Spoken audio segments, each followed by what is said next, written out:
నమస్తే, నా పేరు జర్నలిస్ట్ మందగిరి. ఈరోజు మనం కృష్ణా, గుంటూరు జిల్లాల ఉమ్మడి జిల్లాల పరిధిలోని లోక్సభ మరియు శాసనసభ నియోజకవర్గాల నుంచి గ్రౌండ్ రిపోర్ట్ మీద దృష్టికి తీసుకుని వచ్చే ప్రయత్నం చేస్తాం. ఇప్పుడు మచిలీపట్నం పార్లమెంటు పరిధిలోని గన్నవరం టీడీపీకి అనుకూలంగా ఉంది, గుడివాడ వైసీపీకి అనుకూలంగా ఉంది, పెడన వైసీపీకి అనుకూలంగా ఉంది, మచిలీపట్నం వైసీపీకి అనుకూలంగా ఉంది, అవనిగడ్డ వైసీపీకి అనుకూలంగా ఉంది, పామూరు వైసీపీకి అనుకూలంగా ఉంది, పెనమలూరు టీడీపీకి అనుకూలంగా ఉంది. ఇక్కడ పార్లమెంటు నియోజకవర్గంలో వస్తే పార్లమెంటు వైసీపీ అభ్యర్థిగా సింహాద్రి చంద్రశేఖరరావు బరిలో ఉండగా జనసేన పార్టీ అభ్యర్థిగా వల్లభనేని బాలశౌరి బరిలో ఉన్నారు.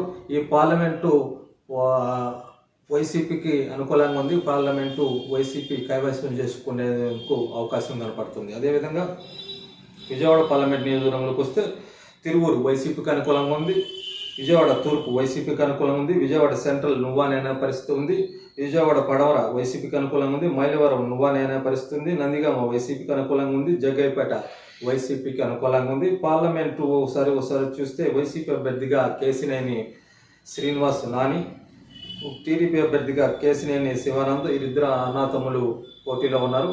ఈ నియోజకవర్గం సిట్టింగ్ పార్లమెంట్ సభ్యులు కేసినేని నాని వైఎస్ఆర్ కాంగ్రెస్ పార్టీ అభ్యర్థిగా బరిలో ఉన్నారు. ఇక్కడ పార్లమెంటు వైసీపీ అభ్యర్థి కేసినేని నానుకు అనుకూలంగా ఉన్నట్టు గ్రౌండ్ రిపోర్ట్ బట్టి మనకు అర్థమవుతుంది.